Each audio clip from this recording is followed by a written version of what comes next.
Last lecture में क्या पढ़ रहे थे? Types of chemical reaction. अच्छा, कल मैंने बताया था लास्ट लेक्चर में कि केमिकल रिएक्शन के कितने टाइप होते हैं? 4। पहला टाइप कौन सा है? कॉम्बिनेशन।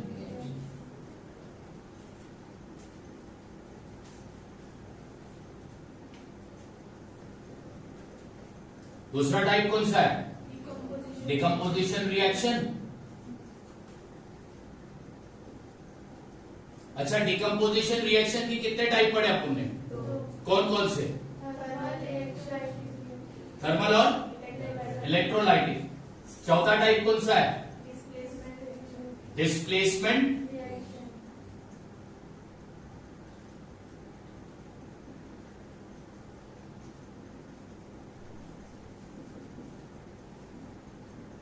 अब डिस्प्लेसमेंट रिएक्शन क्या होता है? A chemical reaction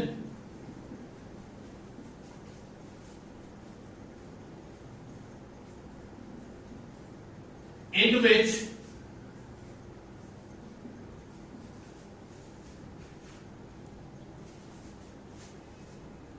more reactive element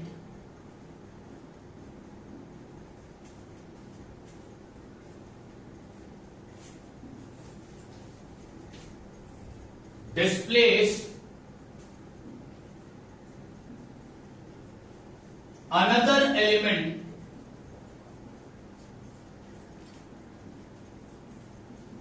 having less reactivity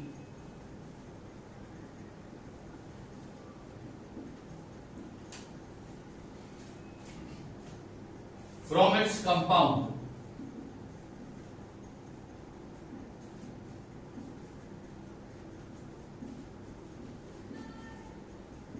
is called displacement reaction। ये डिस्प्लेसमेंट रिएक्शन का डेफिनेशन। तुम्हारे टेक्स्ट बुक में यहां पर एलिमेंट की जगह पर आयन का इस्तेमाल किया है। किसका इस्तेमाल किया है? ठीक है, और कुछ चेंज नहीं। अभी एक एग्जांपल देता हूं। ये एक एग्जांपल दे रहा हूं समझाने के लिए, ठीक है। ए बी एक कंपाउंड है। क्या ये? इसको हमने कंबाइन किया सी से। किससे कंबाइन किया? ठीक है, यानी ए बी और सी के बीच में अब क्या हो रहा है? Chemical reaction. तो कंबाइन करने के बाद क्या हुआ? तुम्हें मिला Cb प्लस ए। क्या मिला? Cb प्लस ए। ठीक है, अभी इस केमिकल रिएक्शन में ये रिएक्टेंट है और ये प्रोडक्ट है। हुआ क्या इस केमिकल रिएक्शन? ए एलिमेंट है और Cb एलिमेंट है। ऐसा कोई एलिमेंट मौजूद नहीं है। ये सिर्फ समझाने के लिए एग्जांपल दे रहा हूं, वरना कल को एग्जाम में भी यही एग्जांपल लिख के आओगे, नहीं चलेगा। ठीक है, ये सिर्फ समझाना इसलिए बता रहा हूं। ए एलिमेंट है और सी, ए जो है वो लेस रिएक्टिव एलिमेंट है। कैसा एलिमेंट है? और सी जो है वो हाई रिएक्टिव एलिमेंट है। कैसा है? तो सी ने क्या किया? सी ने ए को डिस्प्लेस कर दिया, यानी कि सी ने ए की जगह ले ली। कंपाउंड में अगर तुम रिएक्टेंट में देखो तो कंपाउंड में बी के साथ क्या था? ए था। प्रोडक्ट में देखो तो ये कंपाउंड है। क्या है ये?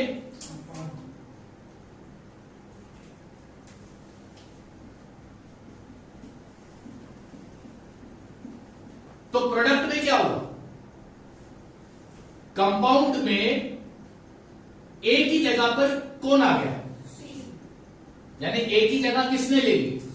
सी ने ले ली। इसको क्या कहोगे? Displacement reaction. क्या हुआ? हाई रिएक्टिव एलिमेंट ने लेस रिएक्टिव एलिमेंट की जगह ले ली। ठीक है, तो ऐसे केमिकल रिएक्शन को हम क्या कहते हैं? Displacement reaction. A chemical reaction in which more reactive element displace another element having less reactivity from its compound is called displacement reaction। जिस केमिकल रिएक्शन में more high reactive element जगह ले लेगा किसकी? less reactive element की। जिस chemical reaction में compound में लेस रिएक्टिव एलिमेंट होगा तो वो लेस रिएक्टिव एलिमेंट की जगह कौन ले लेगा? High reactive element. उसको क्या कहोगे? तो डिस्प्लेसमेंट रिएक्शन। समझ में आ रही तेरी बात? हाँ या ना? अब इधर कैसा बोलेंगे? तो सी ने ए को क्या कर दिया? डिस्प्लेस कर दिया। सी ने ए को क्या किया? डिस्प्लेस किया, यानी सी ने ए की जगह ले ली। पुराने कंपाउंड में बी के साथ ए था, नए कंपाउंड में ए की जगह किसने ले ली? सी ने ले ली। तो इस केमिकल रिएक्शन को हम क्या कहेंगे? Displacement reaction. समझ में आ गई बात? आया ना? जिस केमिकल रिएक्शन में मोर रिएक्टिव एलिमेंट डिस्प्लेस करेगा, हटाएगा किसको? उस एलिमेंट को जिसकी रिएक्टिविटी कैसी होगी? तो ऐसे केमिकल रिएक्शन को हम क्या बोलते हैं? ठीक, अब इसके प्रॉपर एग्जांपल देखते हैं।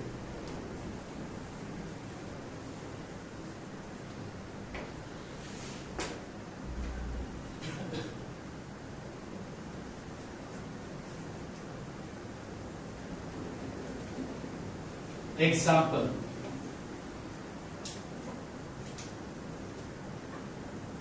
CuSO4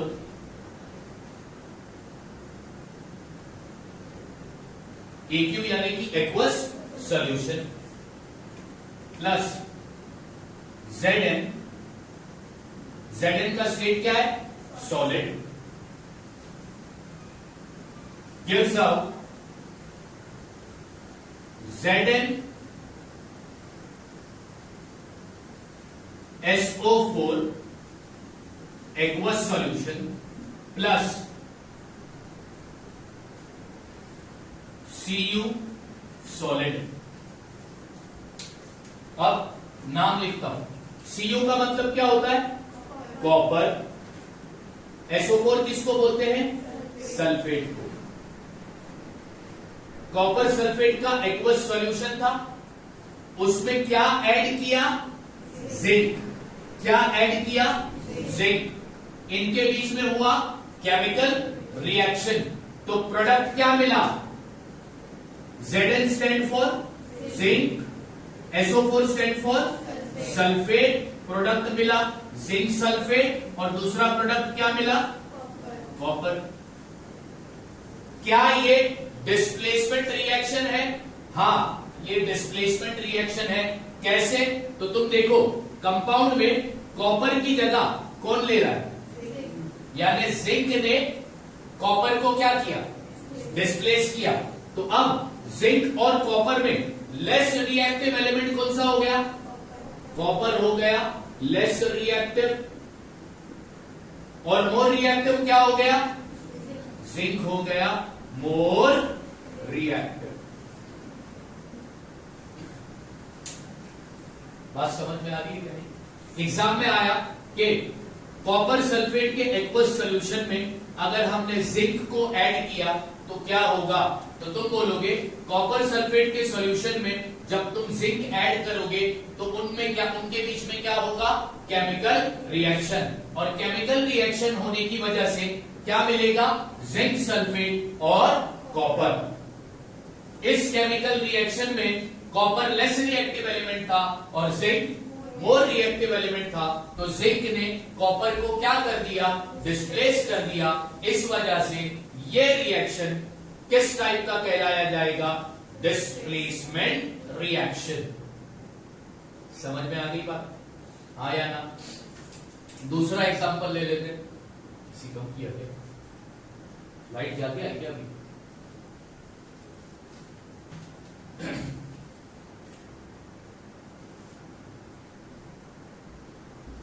CuSO4 AQ यानी एक्वस सॉल्यूशन, इसमें हम ऐड करेंगे Fe यानी कि आयरन जो सॉलिड स्टेट में था।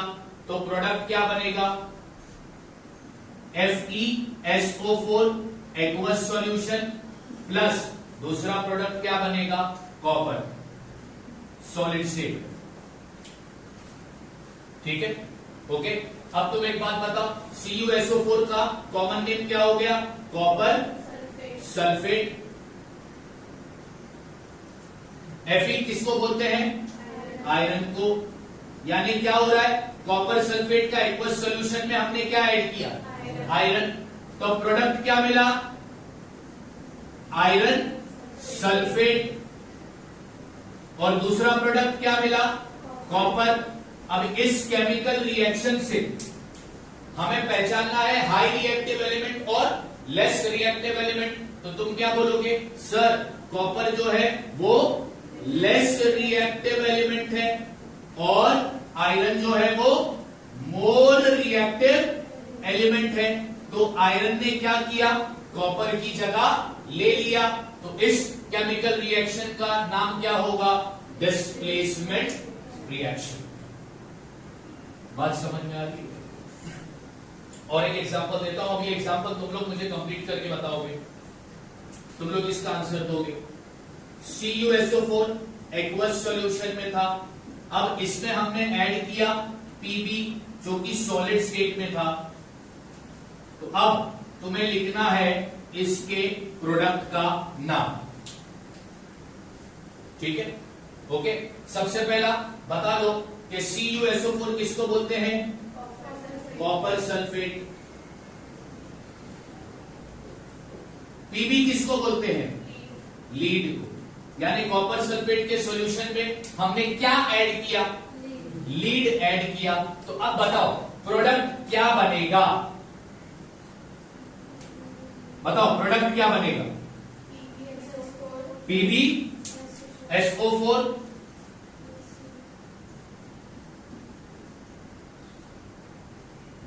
एक्वस सॉल्यूशन में होगा ये। नेक्स्ट कॉपर कौन से स्टेट में मिलेगा? सॉलिड स्टेट में मिलेगा। अब कंपाउंड ये था ना CuSO4, तो कंपाउंड में कॉपर की जगह किसने ले लिया? लीड ने ले लिया। तो कॉपर और लीड में लेस रिएक्टिव और मोर रिएक्टिव एलिमेंट कौन सा है? लेस रिएक्टिव है और ये मोर रिएक्टिव है। ये किस टाइप का केमिकल रिएक्शन हो गया? Displacement reaction. समझ में आई ना बात? आया ना? तो डिस्प्लेसमेंट रिएक्शन किसको बोलते हैं वो बात समझ में आ गई पूरी तरह से? पक्का? अब एग्जाम में तुम्हें ये केमिकल इक्वेशन देगा, ठीक है। पहला क्वेश्चन पूछेगा कि बताओ ये किस टाइप का केमिकल रिएक्शन है, तो जवाब क्या लिखोगे? Displacement reaction. सेकंड क्वेश्चन होगा डिफाइन डिस्प्लेसमेंट रिएक्शन, ठीक है। तो तुमने उसको डिफाइन करना है, यानी ये डेफिनेशन लिखोगे। उसके बाद तुम्हें रिएक्टेंट और प्रोडक्ट का नाम पूछेगा, तो रिएक्टेंट और प्रोडक्ट का नाम लिखकर बताना है।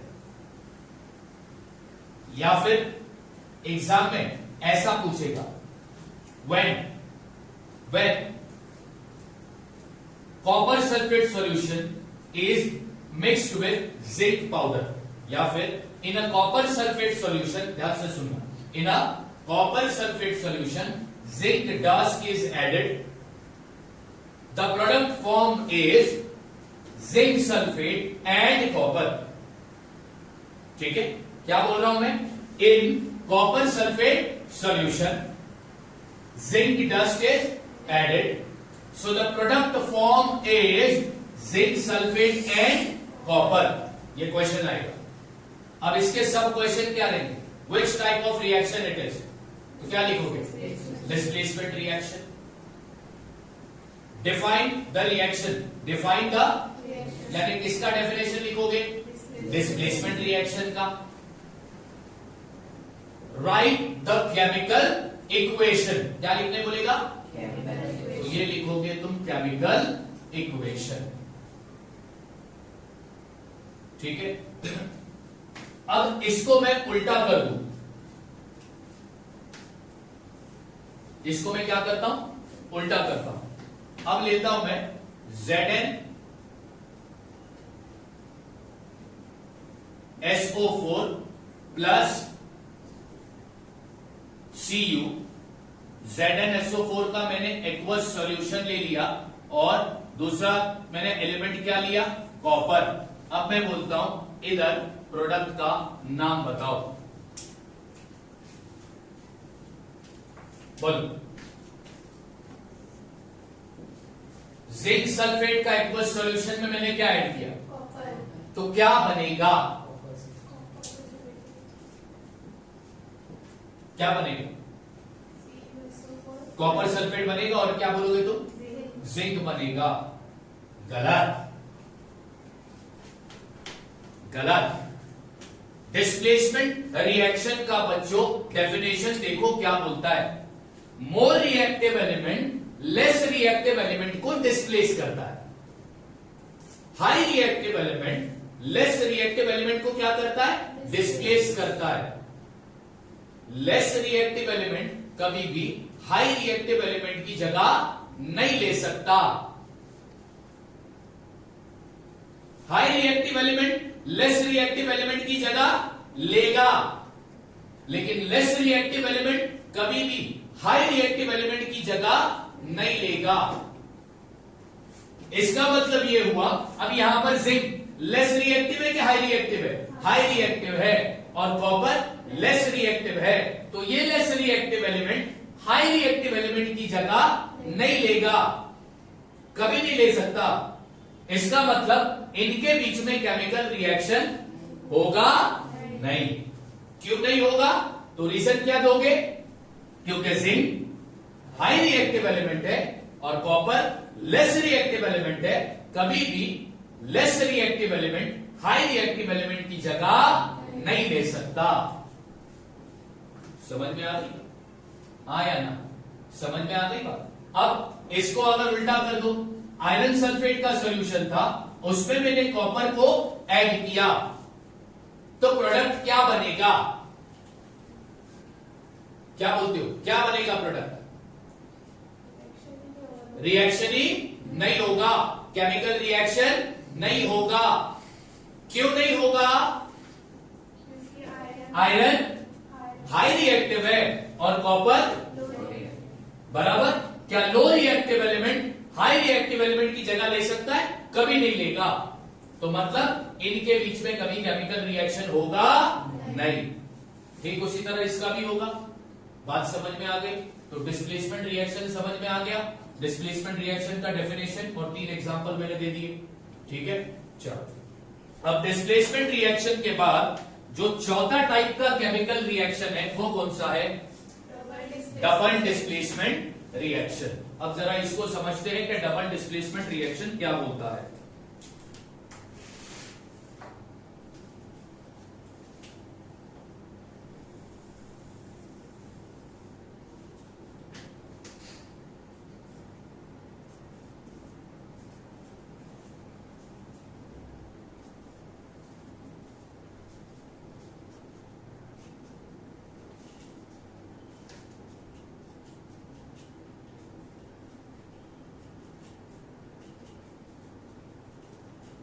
अब डबल डिस्प्लेसमेंट रिएक्शन का डेफिनेशन देखते हैं क्या बोलता है। The reaction in which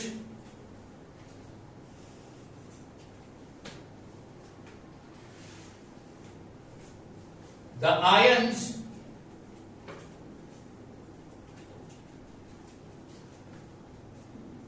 in the reactant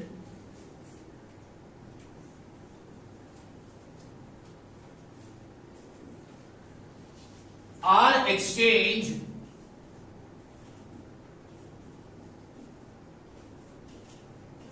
to form a precipitate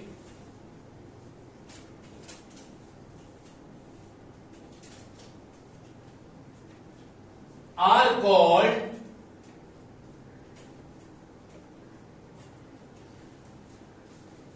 double displacement reaction.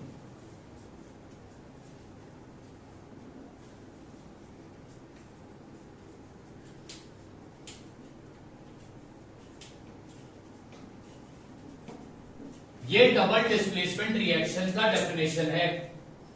क्या बोल रहा है definition? The chemical reaction in which the ions in the reactant are exchange.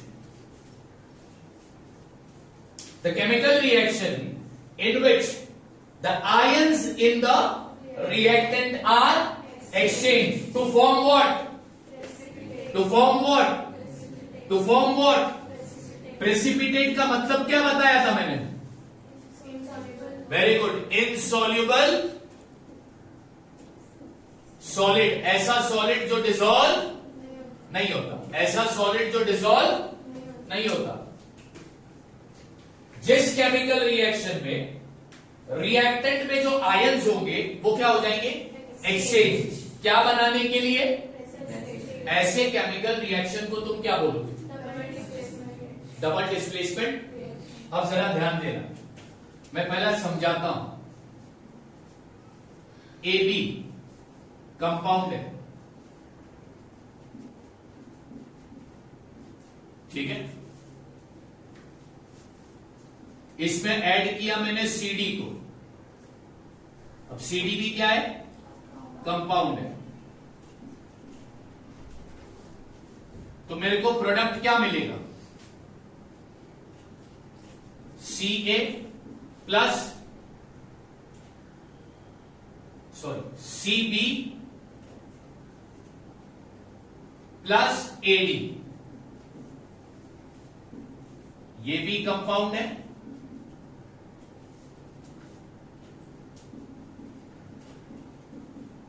और ये भी कंपाउंड है।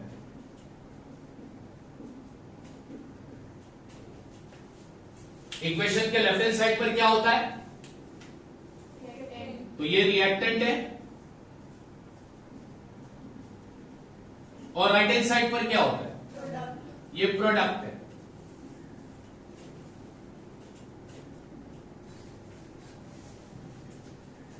क्या हो रहा है बच्चों? केमिकल रिएक्शन को ध्यान से देखो, क्या होता है? इस वाले कंपाउंड में बी के साथ क्या है? इस वाले कंपाउंड में डी के साथ क्या है? तो रिएक्टेंट में बी के साथ ए है और डी के साथ सी। अब मैं जरा पिक्चर को और क्लियर कर दूं। ए जो है वो आयन है, क्या है? आयन। और बी जो है वो मॉलिक्यूल है, क्या है? मॉलिक्यूल। यहां पर सी जो है वो आयन है और डी क्या है? मॉलिक्यूल है।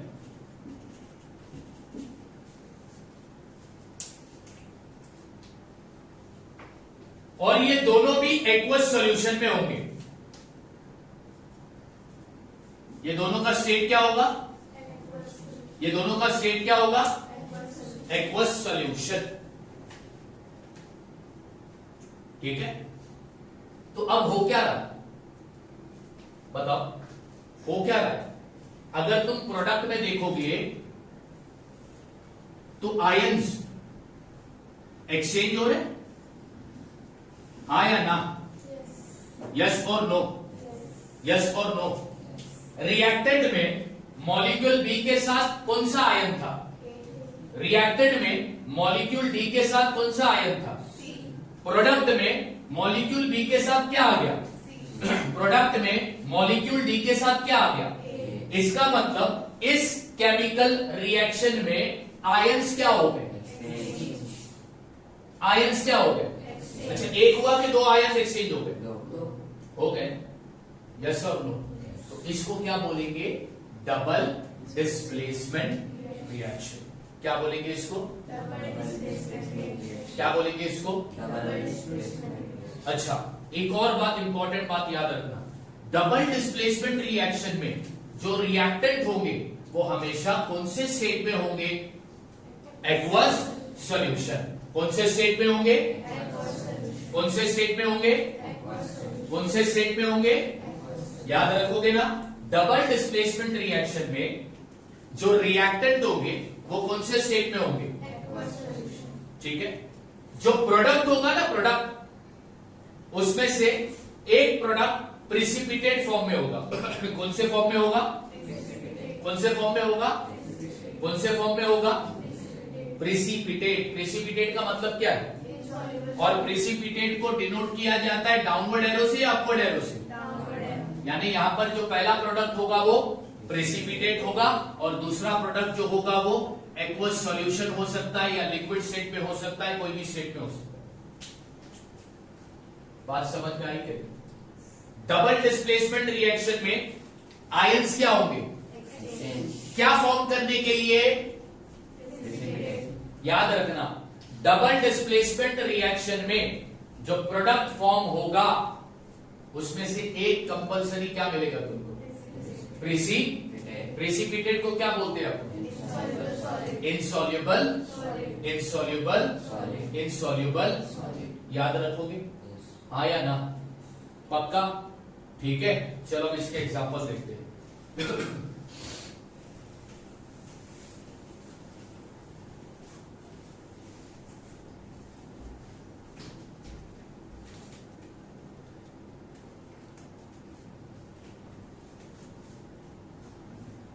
एग्जाम्पल,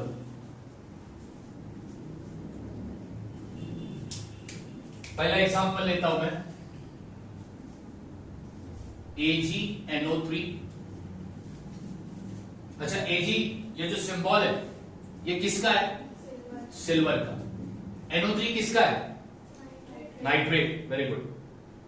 तो क्या हो जाएगा, इसका नाम क्या हो जाएगा ये कंपाउंड का? Na किसका सिंबल है?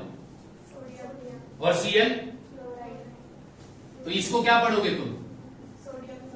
Sodium chloride. दोनों भी रिएक्टेंट कौन से स्टेट में है?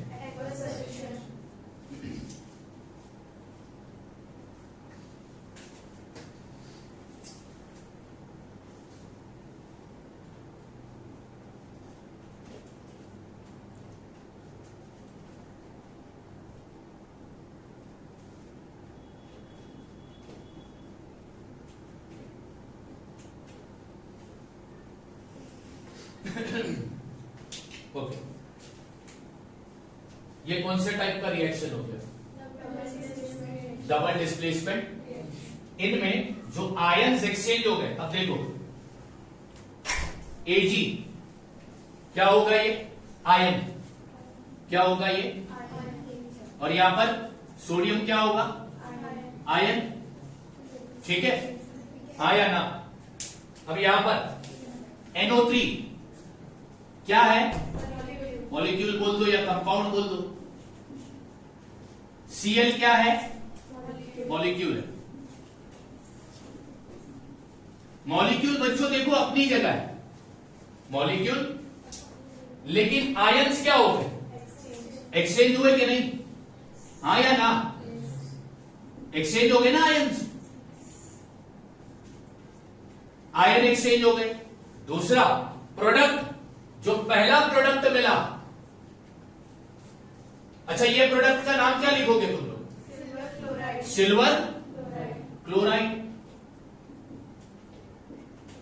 सिल्वर क्लोराइड का स्टेट क्या है? प्रेसिपिटेट।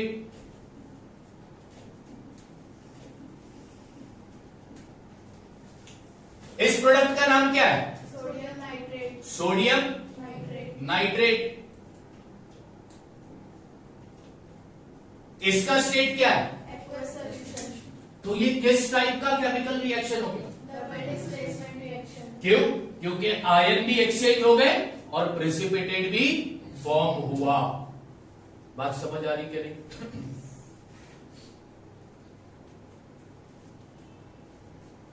नेक्स्ट एग्जांपल,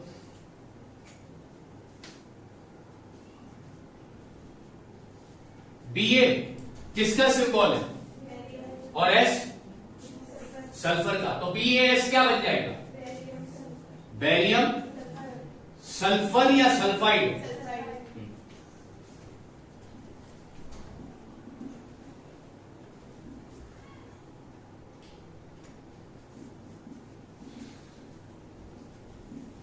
कौन से स्टेट में है? aqueous solution. ZnSO4 कौन से, इसका नाम क्या है? Zinc sulfate.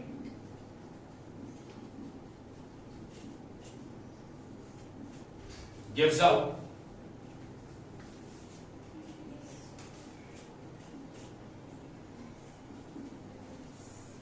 BaSO4 ZnS, ठीक है। BaSO4 को क्या बोलोगे? Barium sulfate.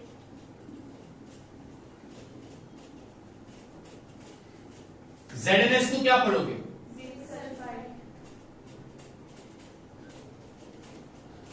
ये किस टाइप का रिएक्शन है? Double displacement reaction. क्यों? क्योंकि यहां पर आयन Ba क्या है, Iron. बेरियम क्या है, Iron. और Zn क्या है। Iron. अब यहां पर आयन क्या हो गए? Exchange.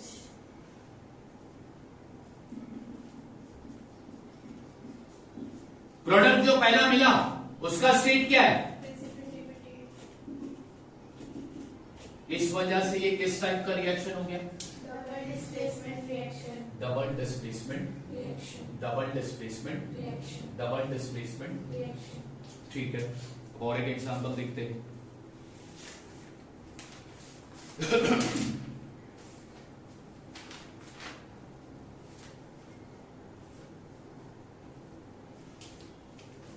ध्यान से देखो।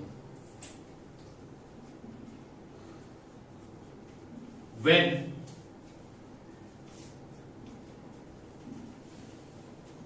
sodium chromate solution is mixed with barium sulfate solution,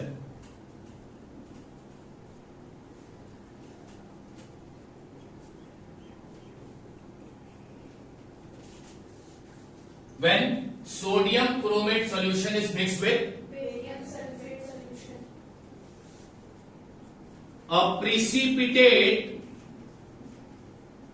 is formed, a precipitate is, Form. अब इसके रिलेटेड क्वेश्चन देखो क्या देगा। First question, what is the colour of precipitate, जो प्रेसिपिटेट फॉर्म होगा उसका कलर क्या होगा। Second question, name the precipitate, precipitate का नाम लिखो। थर्ड क्वेश्चन,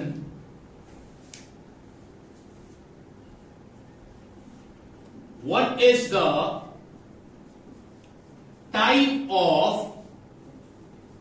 chemical reaction, किस टाइप का वो केमिकल रिएक्शन होगा। लास्ट क्वेश्चन होगा, right the chemical equation.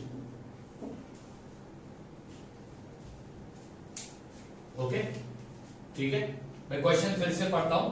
When sodium chromate solution is mixed with the barium sulfate solution, a precipitate is formed.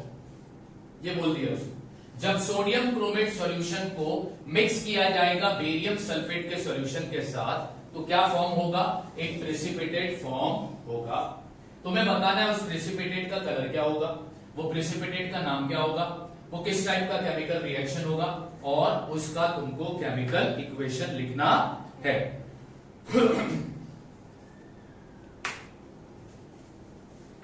ठीक है। अब यहां पर मैं तुमको लिखा देता हूं,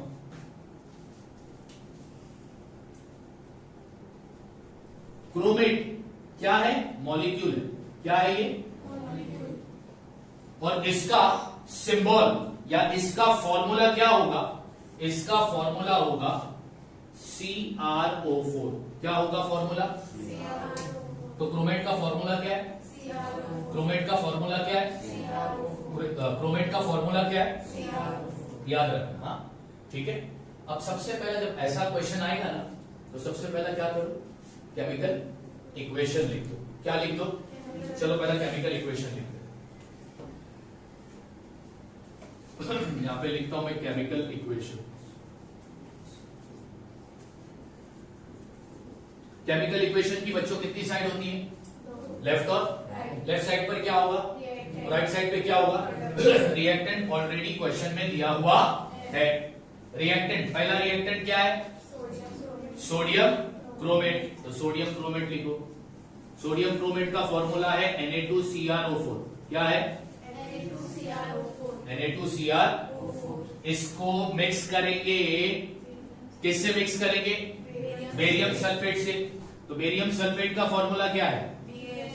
BaSO4। ठीक है। अच्छा ये दोनों भी सॉल्यूशन है, हाँ या ना? दोनों भी सॉल्यूशन है, तो इनका स्टेट क्या लिखोगे? एक्टिव। क्या लिखोगे? क्या लिखोगे? क्या लिखोगे? ठीक है। अब बारी आती है प्रोडक्ट लिखने की। अब प्रोडक्ट तुम बताओगे क्या बनेगा? ये आयन है, ये आयन है, आया ना? ये क्या हो जाएंगे भाई? एक्सचेंज हो जाएंगे ना? ठीक है। तो एक्सचेंज करो तो क्या आ जाएगा? नहीं, पहला CrO4 की जगह पर क्या आ जाएगा? सॉरी, CrO4 के साथ क्या है? Na2। तो Na2 की जगह पर क्या आ जाएगा? BaCr। अब दूसरा प्रोडक्ट क्या मिलेगा? Na2SO4। बराबर? ठीक। अब BaCrO4 को क्या पढ़ा जाएगा? Barium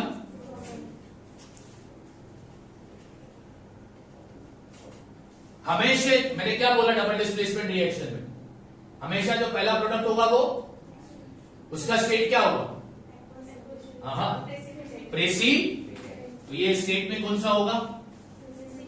precipitate. इसको क्या पढ़ोगे तुम? Sodium sulphate.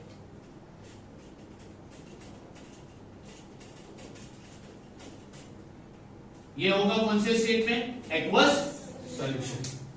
Chemical reaction equation लिख दिया तुमने। अब दूसरा क्वेश्चन क्या था? नेम द प्रेसिपिटेट का नाम क्या होगा? बेरियम। ये किस टाइप का रिएक्शन है? Double displacement reaction. ठीक है। अब यहां पर प्रेसिपिटेट का जो कलर होगा वो याद रखना, प्रेसिपिटेट का कलर होगा येलो। क्या कलर होगा? क्या कलर होगा? क्या कलर होगा? येलो। ठीक है। अब ये डबल डिस्प्लेसमेंट रिएक्शन था। कौन सा रिएक्शन हो गया ये? Double displacement reaction. पक्का ना ये डबल डिस्प्लेसमेंट रिएक्शन हो गया?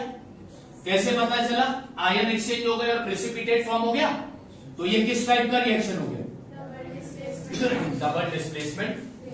मैंने क्वेश्चन पढ़ा था ना, प्रेसिपिटेट इज फॉर्म। तो प्रेसिपिटेट से मुझे समझ में आ जाता है कि ये किस टाइप का रिएक्शन होने वाला है। क्योंकि डबल डिस्प्लेसमेंट रिएक्शन में क्या बोलता है? जब दो रिएक्टेंट के आयन्स एक्सचेंज होते हैं तो क्या फॉर्म होता है? क्या फॉर्म होता है? तो वो केमिकल रिएक्शन को क्या बोलोगे? अब यहां पर क्वेश्चन में ही बोला था क्या फॉर्म हुआ, मतलब ये किस टाइप का रिएक्शन हो गया? Double displacement. Double displacement reaction में हमेशा याद रखना जो पहला प्रोडक्ट होगा उसका स्टेट क्या होगा? क्या होगा? क्या होगा? बात समझ आ गई? पक्का क्लियर है? डिस्प्लेसमेंट रिएक्शन और डबल डिस्प्लेसमेंट रिएक्शन समझ में आ गया पूरी तरह से? डिस्प्लेसमेंट रिएक्शन और डबल डिस्प्लेसमेंट रिएक्शन दोनों रिएक्शन समझ में आए कि नहीं? इसमें क्या होगा? मोर रिएक्टिव एलिमेंट डिस्प्लेस करेगा लेस रिएक्टिव एलिमेंट को, तो उसको क्या बोलेंगे? डिस्प्लेसमेंट। इसमें क्या होगा? आयन एक्सचेंज हो गए क्या फॉर्म करने के लिए? तो इस केमिकल रिएक्शन को क्या बोलोगे? बात समझ में आ गई? यस और नो? कॉपी करो जरा।